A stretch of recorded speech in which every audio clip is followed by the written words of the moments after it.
On va revenir au vrai problème. Eh bien, qu'est-ce qui se passe? Eh bien, apparemment, et pas seulement apparemment, les parents sont inquiets. Ils sont inquiets. Ah oui, ils sont inquiets de l'enseignement, de ce qui se passe et tout. Sophie Adugé, bonjour. Bonjour André Berkoff. Vous êtes déléguée générale et porte-parole de SOS Éducation, l'association. Et alors, qu'est-ce qui les gêne, les parents? Alors, vous avez interrogé encore une fois, on dit plus de 1000 parents, d'écoliers et tout ça.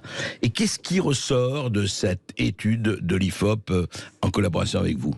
Alors en fait, ce qui ressort, c'est que les parents d'élèves, et c'est vraiment important de le préciser, c'est-à-dire que nous avons interrogé des parents qui avaient des enfants scolarisés dans l'année précédente. Dans toute la France? Dans toute la France, c'est représentatif. Bon, c'est une étude très sérieuse de l'IFOP, donc c'est représentatif des parents d'élèves, en âge, en répartition privée, publique, etc. Donc ça donne vraiment une photographie la plus objective possible de ce que pensent et de ce que vivent les parents par l'instruction de leur enfant, leur enfant à l'école. Qu'est-ce qui est le plus important? Qu'est-ce qui ressort? Alors, je dirais que la première chose qui est importante, c'est que tous les voyants se dégradent. Il faut savoir que nous, on a commencé ce baromètre avec l'IFOP en 2019. L'idée, c'était de faire un premier... Vous le faites chaque année, pratiquement? Non, tous les 2 ans. On le fait tous les 2 ans. Et l'idée, c'était de faire un premier état des lieux 2 ans après l'élection présidentielle d'Emmanuel Macron et puis 2 ans après l'arrivée de Jean-Michel Blanquer.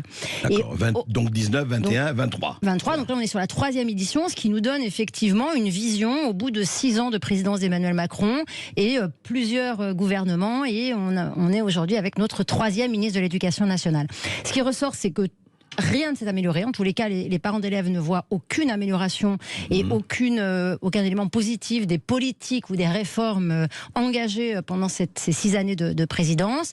Et pire, tous les voyants se dégradent. Sont au rouge, comme on dit. Voilà, sont au rouge, mais de pire en pire sur les 6 années. Dans quel domaine?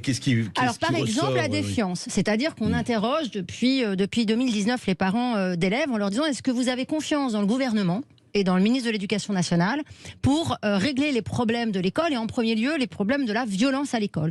Et on est à 69% des parents qui n'ont pas confiance, qui considèrent que ni le gouvernement ni le ministère de l'Éducation nationale n'est capable d'enrayer le problème de violence endémique à l'école.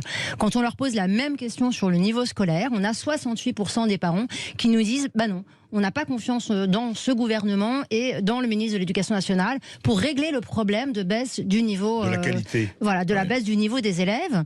Et sur l'inégalité des chances, pareil. C'est-à-dire qu'on a près de 70%, 68% des parents qui n'ont pas confiance, qui considèrent que le système éducatif français n'est plus capable, on sait vous et moi qu'il a été, n'est plus capable d'enrayer les inégalités des chances de départ des élèves. Mais est-ce que ce n'est pas, alors Sophie Adugé, est-ce que ce n'est pas quand même, je ne dis pas d'ici pour ni blanchir, ni excuser quoi que ce soit ou qui que ce soit, est-ce que ce n'est pas le Gaulois réfractaire, le râleur qui dit toujours oui, ça ne va pas, etc., etc. Est-ce que ça va plus loin que cette espèce de toujours de fronde? Alors, tout d'abord, je dirais qu'on avoisine quand même les 70%, donc ça ferait beaucoup de râleurs et ça ferait un gros village gaulois.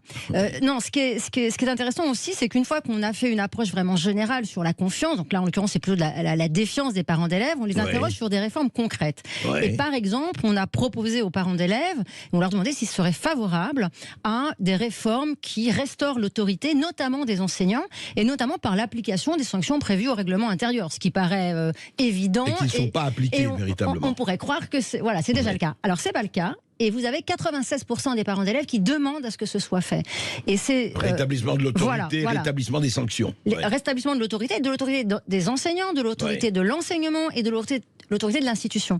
Et cette valeur, on est presque à 100%. On pourrait même se demander qui sont les 4% qui ne sont pas d'accord. Mais c'est surtout, ce qui est intéressant, c'est que c'est complètement transpartisan. C'est-à-dire que quelle que soit la proximité, gauche, droite, absolument, etc. absolument. Et de la même manière, les parents demandent à ce qu'on rétablisse le redoublement, notamment au collège, quand l'enfant n'a pas du tout le niveau pour passer en classe supérieure. On sait aujourd'hui qu'on fait passer les enfants d'une classe sur l'autre alors qu'ils n'ont pas acquis ce qu'ils devaient acquérir, et du coup ça les met plus en difficulté que ça les aide. Et puis on a également 92% des parents qui demandent à responsabiliser les parents des enfants qui commettent des délits ou des infractions dans l'école, et à responsabiliser les enfants, c'est-à-dire qu'ils soient sanctionnés par des travaux d'intérêt général. À côté de ça, on a également interrogé les parents sur leur perception sur la qualité des enseignements. Est-ce qu'ils sont satisfaits des enseignements? Et là, pareil, ça s'effondre d'année en année. Et on constate qu'il n'y a aujourd'hui que 52% des parents qui sont satisfaits des enseignements au collège. Enfin, une majorité quand même. Très légère, mais enfin... Voilà, mais 52%, ça veut dire que le collège, dans l'âme, pour la moitié des parents, ne correspond pas. Et ça, si vous voulez, ce qui est important, c'est que c'est pas nouveau. Et qu'il y a déjà 4 ans, en 2019, c'était le cas, et ça n'a cessé de s'aggraver. C'est-à-dire qu'il y a 15% en plus de parents qui sont pas satisfaits. La défiance et le mécontentement s'aggravent. Voilà. Le lycée, c'est pareil. Là, c'est encore plus rapide. Le lycée, c'est 13% de plus qui ne sont pas satisfaits des enseignements. Et là, on ne peut pas considérer qu'il n'y a pas un impact sur cette fameuse réforme du bac qui a été fortement critiquée par tous et qui n'a pas convaincu, sur lesquels on n'a pas d'évaluation. Alors là, évidemment, Gabriel Attal commence à la détricoter. Mais il est évident qu'en tous les cas, les enseignements qui y sont dispensés aujourd'hui et la manière de se dispenser ne correspondent pas ni aux attentes des parents et ni aux attentes des professeurs qui s'étaient déjà exprimés sur le sujet. Ce qui est quand même étonnant dans cette histoire, c'est que il y a une chose qui m'a frappé, et je ne suis pas le seul, Sophie Audugé, c'est que, bon, il y a eu l'épisode Jean-Michel Blanquer, je ne sais pas si ça a changé, vous me direz si ça a changé grand-chose, mais l'épisode Pam Ndiaye est tout à fait renversant. Et là, il n'est même pas resté 1 an. Il est là, il annonce, il fait des choses, puis il parle du genre, il parle de l'éducation sexuelle, etc. Très bien. Puis il parle pas d'autre chose. Et puis tout d'un coup, voilà, il disparaît à la trappe. Bon, l'homme ailleurs, ça va, il ne sera pas chômeur, tant mieux pour lui. Et puis on met Gabriel Attal, bon, qui commence avec l'abaya, très bien interdite. Mais on a l'impression que depuis, ça fait 40 ans qu'on parle de tout ça, ça fait 40 ans, le collège unique, etc., enfin, l'élève au milieu du dispositif, l'enfant roi, etc. On a l'impression que tout ce qui se passe, parce qu'il faut bien, c'est pas Macron ça, c'est bien avant lui, et on a l'impression que cette espèce de mammouth, non seulement on ne l'a pas gratté, mais il est en train de plus en plus de gonfler. Est-ce que c'est une impression ou c'est une réalité, Sophie Audugé? Alors, je vois pas comment on pourrait dire que c'est qu'une impression. Évidemment, c'est une réalité. Après, on peut quand même regretter, et d'ailleurs, c'est pour ça que l'arrivée de Jean-Michel Blanquer avait conduit à un vent d'espoir, quand même, il faut le dire. Bien sûr, et puis Emmanuel Macron l'a quand même laissé en poste pendant 5 ans. Donc en 5 ans, on peut faire des choses. Franchement, il a fait le bilan. Le bilan est mauvais. Le bilan est mauvais parce que effectivement, déjà en 2021, on n'avait pas d'amélioration, on voyait pas d'amélioration. Là, les choses s'aggravent, comme je viens de vous le dire. Alors, est-ce qu'effectivement, Emmanuel Macron n'a pas eu le courage, ou en tous les cas, n'a pas laissé libre Jean-Michel Blanquer pour faire les réformes qui étaient nécessaires? Est-ce que Jean-Michel Blanquer n'a pas su emmener avec lui l'adhésion des professeurs? Sans doute. Il y a eu une vraie levée de bouclier contre Jean-Michel Blanquer. Après, je pense qu'il faut aussi avoir du courage et placer des personnes... C'est même la vertu principale. Et même placer notamment au ministère de l'Éducation nationale, des personnalités qui n'ont pas d'ambition politique.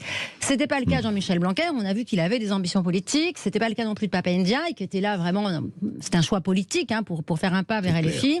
Pour Gabriel Attal, on va voir, mais je dirais qu'on a plutôt l'impression que là, on met face à Gérald Darmanin un compétiteur à la succession d'Emmanuel Macron. Donc vous pensez que tout ça est politique, quoi?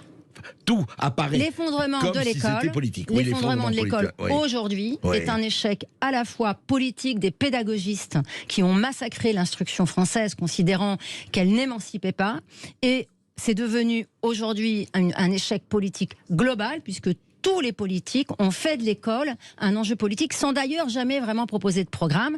Je rappelle que Emmanuel Macron, pour son élection de l'année dernière, est le seul candidat sur les 12 candidats, c'est le seul qui n'a pas présenté de programme pour l'école.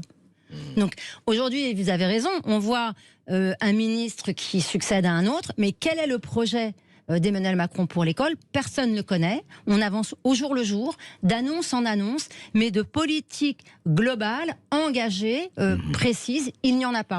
Et juste, Sophie Audugé, est-ce qu'il y a eu quelqu'un, des autorités, des institutions, des associations, mais je parle qui ont pignon sur rue, qui se sont opposés à un moment donné au pédagogisme? Ou est-ce que ça a été accepté comme une espèce de doxa, d'idée, mais oui, le pédagogisme, et on a vu effectivement les résultats? Alors, SOS Éducation, dès le départ, c'est opposé au pédagogisme. SOS Éducation est né en 2001. Je sais que vous avez été on a été très actifs. Certains professeurs ont essayé. Alors, au départ, il faut quand même reconnaître qu'on ne savait pas autant qu'aujourd'hui. On n'avait pas d'abord la connaissance des neurosciences. On n'avait pas non plus de retour suffisant pour se dire, non, ça ne fonctionne pas du tout. Aujourd'hui, force est de constater que ça ne fonctionne pas, qu'on a détruit tout le modèle d'instruction à la française, qui est une instruction rigoureuse, bienveillante. Ça date de quand, maintenant, on peut dire. Enfin, l'effondrement a démarré en 70. En 70. 50 ans, plus de 50 ans. Ça a 50 ans. Ouais. Ça a 50 ans. La méthode globale de lecture, en gros, c'est 70. Presque 3 générations, quoi. On peut dire. Ça fait 3 générations. C'est-à-dire, quelque part, on est, je dirais que, votre génération, évidemment, et la mienne, on est, je dirais, les derniers, quasiment, à avoir reçu une instruction exigeante, où on avait beaucoup moins de politique dans l'école, et où on nous enseignait des savoirs, et où les professeurs pouvaient enseigner des savoirs. Voilà. Les derniers des Mohicans, quoi, vous voulez dire. Mais Sophie Audugé, en fait, vous étiez venue, et on vous reçoit toujours avec plaisir, parler de SOS Éducation. Et SOS Éducation, vous nous aviez dit combien vous étiez, enfin, non pas fragile, vous n'êtes pas fragile, mais combien effectivement vous pâtissiez de la non-reconnaissance par l'État. Où vous en êtes aujourd'hui? Toujours pareil, malgré les travaux que nous menons, qui sont accessibles sur notre site internet, et tous ceux qui les consultent pourront constater qu'on ne fait que de l'éducatif. On travaille que là-dessus 100% de notre temps. Et l'État considère que ce que l'on fait, ce qu'on vous présente aujourd'hui, n'est pas éducatif. Alors c'est quoi c'est vous apprenez le vol à voile? Alors voilà, non. Non mais... Je pense qu'à partir du moment où vous présentez des dysfonctionnements dans le système actuel, vous n'êtes pas éducatif. Je pense que malheureusement, ça se limite à ça. Nous, heureusement, on est indépendant politiquement, on est indépendant de toute confession religieuse également, on est indépendant financièrement. Mais c'est vrai qu'avoir des bâtons dans les roues comme ça ne nous aide pas.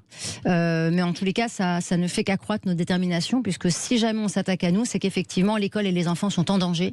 Donc notre place est importante. Votre site, rappelez votre site. soseducation.org. Voilà, très bien. Alors, juste une dernière question, Sophie Audugé. Pour vous, très simplement, vous seriez mise l'éducation, parce que je pense qu'ils ont trompé. C'est après Pam Ndiaye, c'était vous. C'est clair. Non, mais quelle serait... Il n'y a pas une mesure, je ne vais pas jouer à la mesure la première, mais quel serait le socle auquel il faut s'attaquer tout de suite, etc., pour pas que ça continue cette espèce d'effondrement, comme vous dites, de la confiance, effondrement de la reconnaissance et du contentement. Qu'est-ce qui est le plus, aujourd'hui, je dirais, le plus important, le plus urgent? Alors, pour moi, l'urgence, il y en a deux. C'est instruire et protéger. Je pense qu'aujourd'hui, l'intégralité des moyens financiers et humains de l'éducation nationale devrait être concentrée à servir ces deux objectifs-là. Une instruction de qualité bienveillante, mais de qualité et exigeante. C'est comme ça que fait progresser les enfants, et c'est le plus beau cadeau qu'on peut faire aux enfants des milieux qui sont les plus défavorisés. Oui. Et puis garantir la sécurité de tous, des enfants, des professeurs. Parce que la violence aussi, on le sait. Alors on a fait un zoom, on a fait un focus cette année, puisqu'on a tous été totalement bouleversés par le suicide de l'INSEE. Et on a voulu vraiment interroger les parents, et on a découvert... Et elle n'est pas la seule, il y a eu tellement il y en a beaucoup. Puis absolument, on sait très bien que cette violence endémique qui est à l'extérieur de l'école entre dans l'école et qu'elle se propage. Et vous avez fait un zoom là-dessus. On a fait un zoom là-dessus, on était assez sidérés. On a un parent sur deux dont l'enfant a été victime d'un acte de violence dans l'année en cours. Un parent sur deux. Un parent sur deux, et c'est plus de 2 sur 3 enfants en réseau d'éducation prioritaire, avec des données très alarmantes, notamment sur les agressions sexuelles, où c'est 9% des enfants... Et au collège, oui, bien sûr. Donc là, c'est le grand défi qu'aura relevé Gabriel Attal.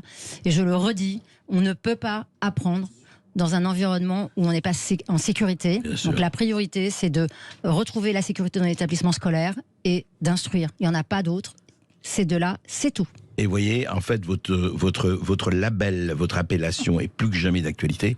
Parce que si on parle d'éducation, c'est le moment où jamais de crier SOS. Merci. Merci à vous.